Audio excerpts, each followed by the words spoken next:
तो मार्केट में बातचीत करने के लिए अभय जी हमारे साथ जुड़ गए। अभय जी, बहुत बहुत स्वागत है आपका। और मार्केट में एक बढ़िया तेजी आज हम लोग देख रहे हैं। निफ्टी करीब 250 पॉइंट ऊपर है, 22,167। 22,100 बड़ा महत्वपूर्ण लेवल। कुछ टेक्निकल लोग मान रहे थे कि वहाँ पे कॉल राइटर है, वो जोन तोड़ के अब ऊपर आ गया है। बैंक निफ्टी हालांकि कंपेरेटिवली कम, लेकिन निचले लेवल से अच्छा सुधार है। और मिड कैप में 2% की तेजी है, 866 पॉइंट ऊपर है इस समय। शुरुआत में करीब 200-300 पॉइंट नीचे भी गया था, तो करीब 1000 पॉइंट की रिकवरी आप निचले लेवल से इसमें भी मान सकते हैं। और एडवांस डिक्लाइन बहुत अच्छा है, हर एक गिरने वाले के सामने 5 से ज़्यादा बढ़ने वाले शेयर्स हैं। इस तरह की रिकवरी एक दिन में है। अब ये क्या हो रहा है मार्केट में? नीरज जी, नमस्कार आपको भी और सारे दर्शकों को सीएनबीसी आवाज के। तो ये जो उथल पुथल देख रहे हैं नीरज जी, सवाल सबके मन में यही है कि वो क्या रहा है। मेरा इस पे एक नजरिया जो हमारा है, हमारी रिसर्च टीम का, वो ये है कि बाजार में एक काफी सेगमेंट से, ऐसे पूरे बाजार की मैं बात नहीं करूंगा, पर मैं कहूंगा बाजार में कुछ ऐसे सेगमेंट्स थे जहां पे थोड़ा बबल जैसा सिचुएशन बन गई थी, फ्रॉथी सिचुएशन थी, क्योंकि काफी अच्छे स्टॉक्स भी हैं पर वो इनलिक्विड हैं, पब्लिक पार्टिसिपेशन ज्यादा है नहीं, और उसमें थोड़ी सी भी बाइंग आती है तो प्राइस काफी ऊपर चला जाता है। और थोड़ी मैनिपुलेशन भी थी, और थोड़ा हर तरह की सिचुएशन थी बाजार में। तेजी का बाजार होता है तो हर तरह के इन्वेस्टर्स को अट्रैक्ट करता है नीरज जी। तो बाजार एक मौका ढूंढ रहा था, कारण ढूंढ रहा था थोड़ा करेक्शन करने के लिए, थोड़ा फ्रॉथ निकल जाए मार्केट से। तो मार्केट को एक एक करेक्शन के रीजन की बजाय 3-4 करेक्शन के रीजन एक साथ मिल गए, और इसकी वजह से हमने देखा कि जो कल एक जोर से mid cap, small cap index और निफ्टी में भी बड़ा करेक्शन जो आया, वो मुझे लगता है क्योंकि 4-5 चीजों का एक साथ आके संगम बन गया। जो इन्वेस्टर्स जो वीक हैंड्स हैं, जो शॉर्ट टर्म के लिए मार्केट में पैसा लगाना चाहते हैं, लंबे अवधि के इन्वेस्टर्स नहीं हैं, छोटे रिटर्न्स को चेस कर रहे हैं, आई थिंक वो सबसे पहले लॉस लेके निकल गए, और उस सेलिंग की वजह से मार्जिन प्रेशर पे भी सेलिंग आई। दूसरा, 15 तारीख को एडवांस टैक्स पेमेंट की डेट है, और इस साल कैपिटल गेन्स काफी अच्छे हैं, तो वो अमाउंट भी काफी बड़ा है। इनकम टैक्स डिपार्टमेंट भी सबको इंटीमेशन भेज रहा है। तो मुझे लगता है ये 4-5 चीजें एक साथ हुई, और उसकी वजह से कल का दिन ऐसा निकला कि ये सारा का सारा जो मंथन था वो एक साथ हो गया। अब मुझे लगता है कि एक मार्केट में रिस्पाइट है, जो लॉन्ग टर्म पैसा है वो अभी भी मार्केट में है, कहीं नहीं गया है। मेरे हिसाब से ये अभी भी बाय ऑन डिप्स मार्केट है फॉर गुड क्वालिटी स्टॉक्स। तो मुझे नहीं लगता किसी इन्वेस्टर को, जो लंबी अवधि के इन्वेस्टर है, उनको परेशान होना चाहिए, घबराना चाहिए। ऐसी वॉलिटिलिटी हमने पहले भी देखी है, और इसका फायदा उठाया जाए वो समझदारी उसमें ज्यादा है। तो ये जो फ्रॉथ की बात थी कि कई जगह बबल था, फ्रॉथ था, वो खत्म हो गया, निकल गया है, या अभी एक राउंड और हो सकता है, या धीरे धीरे अभी थोड़े और करेक्शन हम देख सकते हैं? क्योंकि आज जिस तरह से वापस आया, तो ये क्या है, रिलीफ रैली है, यही से माना जाए इसको? ये देखिए, काफी जब मार्केट में इस तरह का कल जैसी हमने सिचुएशन देखी नीरज जी, की रुक ही नहीं रहा था मार्केट सुबह से लेके, और काफी जो बिलीवर्स हैं कि ये बाय ऑन डिप मार्केट है, वो भी डिप पे लिए जा रहे थे, पर मार्केट रुक ही नहीं रहा था, गिर ही जा रहा था। वो क्लियरली एक साइन था कि मार्जिन सेलिंग भी काफी है, स्पेशली मिड और स्मॉल कैप में, जो लोन अगेंस्ट सिक्योरिटीज के जो प्रोडक्ट है, बहुत पॉपुलर प्रोडक्ट है इस समय मार्केट में। काफी ब्रोकर्स और एनबीएफसी उसके सामने, अगर आपके पास ऑलरेडी एग्जिस्टिंग पोर्टफोलियो है तो आपको उधार देती है कि आप और शेयर खरीद लीजिए, पर जब वो शेयर गिरते हैं तो आपके जो स्टॉक पड़ा होता है मार्जिन में, वो भी बिक जाता है। तो कल क्लियरली एक वो सिचुएशन थी नीरज जी की हर तरह से स्टॉक्स जो पोर्टफोलियो के हैं, individual retail investor, HNI investors के बिक रहे थे। अब जो है अब वो प्रेशर, मुझे लगता है वो प्रेशर निकल गया है, क्योंकि आज उस तरह का कोई प्रेशर नहीं है, बल्कि लोअर लेवल पे बाइंग आई है अच्छे स्टॉक्स में। और अब जो रैली यहां से बनेगी नीरज जी, वो हमें दिखाएगी कि कौन से स्टॉक्स हैं जो फ्रॉथ पे चल रहे थे, और कौन से ऐसे हैं जो फंडामेंटल वैल्यू पे अभी भी अट्रैक्टिव है। और वो स्टॉक्स और वो सेगमेंट्स मुझे लगता है वापस पिकअप करेंगे। 2-3 नाम आपने लिए, पीएसयू बैंक्स, रेलवे स्टॉक्स वापस रिकवरी में आए हैं, कुछ हाउसिंग फाइनेंस स्टॉक्स हैं, रियल एस्टेट स्टॉक्स हैं जो मैं देख रहा हूं। तो मुझे लगता है कि अब इन्वेस्टर्स को अगर बाई लिस्ट थी उनके पास, कुछ ऐड करना चाहते थे जो पहले नहीं कर पा रहे थे, ये बहुत अच्छा मौका है अभी भी, मैं कहूंगा उनके लिए।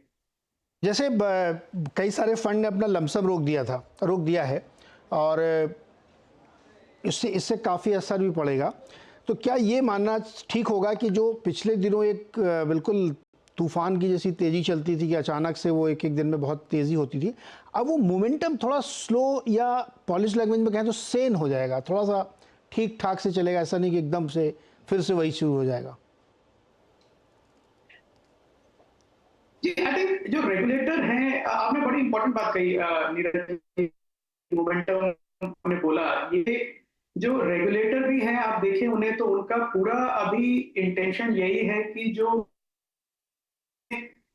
प्राइस बढ़ने की वजह स्पेकुलेटिव है, इन्वेस्टर्स को काफी नुकसान दे सकते हैं, वहां से उस मोमेंटम को निकाला जाए और उसको कम किया जाए वॉलेटिलिटी को। और मुझे लगता है ये जो रेगुलेटर का, आरबीआई सेबी का मिलके जो एक प्रयास है, ये चलता रहेगा और इन्वेस्टर्स को भी रहना चाहिए कि अगर कोई फ्रॉथी स्टॉक है जो सिर्फ प्राइस की वजह से चले जा रहा है कि ऊपर जा रहा है तो लोग लिए जा रहे हैं उसको, उनको बहुत कॉशियस रहना पड़ेगा, कभी आके उसमें कोई रेस्ट्रिक्शन लगा सकता है। तो मेरा पोर्टफोलियो में बना के रखें, लेना चाहें और ले लें, स्पेकुलेटिव जोन में ना जाएं, सिर्फ प्राइस बढ़ रहा है, रोज बढ़ रहा है, इसलिए किसी स्टॉक को ना लें। स्पेकुलेशन से बचें, प्राइस बढ़ रहा है तो खाली बढ़ ही जाएगा ये ज़रूरी नहीं है, और पीछे इसकी स्टोरी क्या है, बैक्ड है फंडामेंटल से कि नहीं, ये सारी चीज़ें अब लोग देखेंगे, क्योंकि वो एक बार ऐसे झटका लग गया ना, थोड़ा सा संभलना ज़रूरी। कल आप ऑफिस में सूर्यास्त का इंतजार कर रहे थे 3:30 बजे का, या कहीं चले गए थे खेलने वेलने, थे ऑफिस में कि नहीं कल? अभय जी का फ्री जी। हाँ, थोड़ा मेरा आई थिंक मुझे लग रहा है इंटरनेट की प्रॉब्लम हो रही है। अच्छा, इसको ठीक कराइए रिकॉर्ड के, तब तक मैं सर मार्केट का अपडेट देता हूँ। तो थोड़ा सा नेटवर्क में इशू आ रहा है। और मिड कैप में जो हमने देखा था रैली काफ़ी स्ट्रॉन्ग बनी हुई है, और जैसा कि हमने हेडलाइन में बताया कि रेलवे स्टॉक्स में फिर से बड़ी तेज़ी हमने पलट के आती हुई देखी है, लेकिन इस बार थोड़ी थोड़ी सावधानी होगी। एक स्टॉक जो लगातार तेज़ी बन रहा है वो हिंदुस्तान कॉपर है। 11% की तेज़ी इस वक्त हो चुकी है, और एक बड़ा कारण उसमें ये था कि चीन में कॉपर की कई लॉस मेकिंग यूनिट्स ने अपना प्रोडक्शन बंद किया है। उसकी वजह से प्राइसेस वहाँ पे एक साल के हाइस पे गए, और उसका असर हिंदुस्तान कॉपर जैसे शेयर, या वेदांता भी कह सकते हैं आप जो कॉपर प्ले है उसमें देखने को मिला। थोड़ा बहुत हो सकता है हिंडाल्को में भी असर आया हो, लेकिन रेलवे शेयर्स में काफ़ी मजबूती देखने को मिली। तो बस वापस जुड़ गए हमारे साथ अभय जी। अभय जी, मैंने पूछा कल आप 3:30 बजे का इंतजार कर रहे थे, आप कहीं खेलने चले गए, घूमने चले गए, क्या करेंगे ऑफिस बैठ के? इतनी लग्जरी भी नहीं है नीरज जी की खेलने और घूमने चले जाए, दिल तो चाहता है पर थोड़ा मार्केट का प्रेशर, थोड़ा इन्वेस्टर्स की क्वेरीज। पर मैंने एक चीज देखी नीरज जी, काफी आज मैं सोच रहा था एक्चुअली कि हमें शायद रिडेम्पशंस आए, शायद इन्वेस्टर्स कहें कि भाई थोड़ा प्रॉफिट बुक करके कैश में चले जाइए। कुछ भी ऐसा नहीं हुआ नीरज जी, आज बल्कि इनफ्लोज पॉजिटिव है फंड में। तो ये एक बहुत अच्छी चीज मैं कहूंगा कि इन्वेस्टर मेच्योरिटी ओवरऑल लेवल पे जो पहले 10-15 साल पहले हम देखते थे और अब है, बहुत ही अच्छी है। तो इससे मुझे कॉन्फिडेंस भी हमारे कैपिटल मार्केट में बढ़ता है मेरा कॉन्फिडेंस। और जो हमारे रेगुलेटर कह रहे हैं, मैंने देखे काफी मीम्स भी उनके अगेंस्ट की, इन्होंने ऐसा कर दिया, मार्केट को डुबा दिया, पर रेगुलेटर के बस में नहीं है कि मार्केट को वो करेक्शन मोड में ले जाए। वो आपको एक वार्निंग दे रहे हैं और आप उसको एक सेंसिबल वार्निंग समझ के उस पर एक्ट करें, उनकी बात माने, तो लॉन्ग टर्म में ये मार्केट मुझे लगता है ज्यादा फंडामेंटली स्ट्रांग होगा इस रेगुलेटरी एक्शन से। इंटरेस्टिंग। अच्छा अभय जी, अक्सर ऐसा होता है कि जब एक बड़ा करेक्शन आता है उसके बाद बहुत सारी चीज़ें अट्रैक्टिव हो जाती हैं, या कुछ बहुत सारी चीज़ें जो लगता है कि हाथ से निकल गई थी वो वापस आती हुई दिख रही हैं।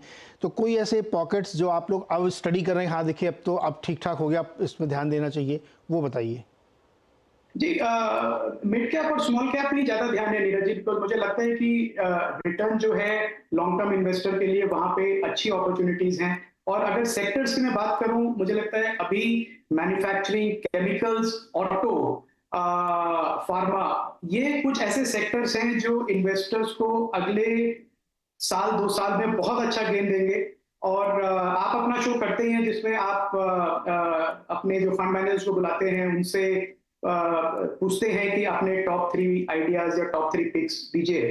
तो आई थिंक नेक्स्ट टाइम जब हम ऐसा शो करेंगे तो बिल्कुल मैं आपके साथ कोशिश करूंगा नाम भी शेयर करने की, और सेक्टर जिस पे हम देख रहे हैं उनको भी शेयर करने की। एक सेक्टर और है आईटी, उसमें कहानी एकदम अलग चल रही है।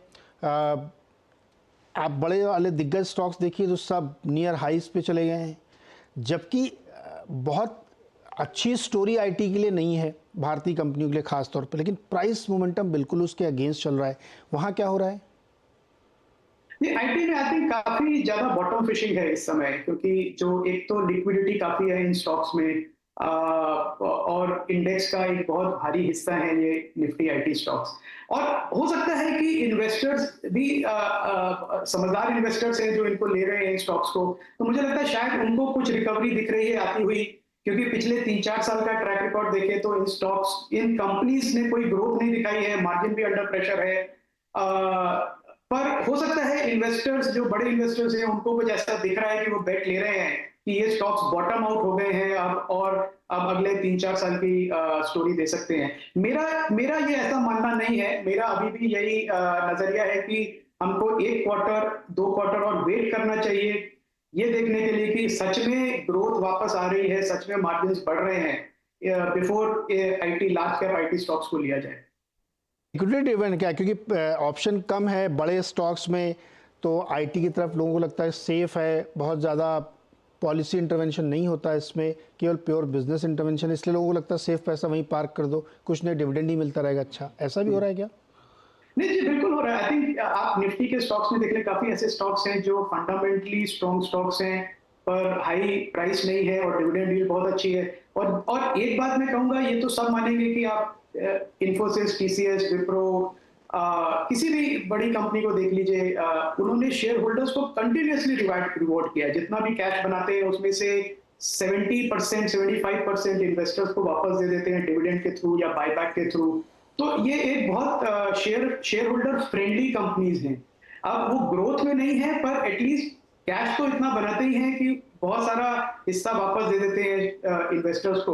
और मुझे लगता है कि अगर वो सब हम गिने तो 3 से 5% की इनकी कैश रिटर्न यील्ड होगी, जो बाय इटसेल्फ काफी अट्रैक्टिव है इन्वेस्टर्स के लिए। ओके, ये इन्वेस्टर के लिए अट्रैक्टिव है और इसीलिए चल रहा है। तो अभय जी ने कहा ना, थोड़ा सावधान रहने की ज़रूरत है, अभी बहुत ज़्यादा भागने की ज़रूरत नहीं है। और ये जो रेगुलेटरी मूव्स आए हैं वार्निंग के, इसकी वजह से मोमेंटम थोड़ा स्लो होगा, इसमें कोई शक नहीं है, क्योंकि वही शायद इरादा है कि बबल बनने से पहले उसको रोक दिया जाए। अभय सर, बहुत बहुत शुक्रिया जुड़ने के लिए, बातचीत करने के लिए और एक्सप्लेन करने के लिए कि इस समय मिड और स्मॉल कैप की दुनिया में क्या हो रहा है और फंड मैनेजर क्या कर रहे हैं। बहुत बहुत शुक्रिया हमारे साथ जुड़ने के लिए। तो बैंक निफ्टी अभी भी रेड में है, लेकिन मिड कैप 700 पॉइंट अभी भी ऊपर है, थोड़ा ऊपर से नीचे आया जो 800 पॉइंट तक गया था, लेकिन अभी थोड़ा सा नीचे आया है। छोटा सा एक ब्रेक, और ब्रेक के बाद मार्केट अपडेट।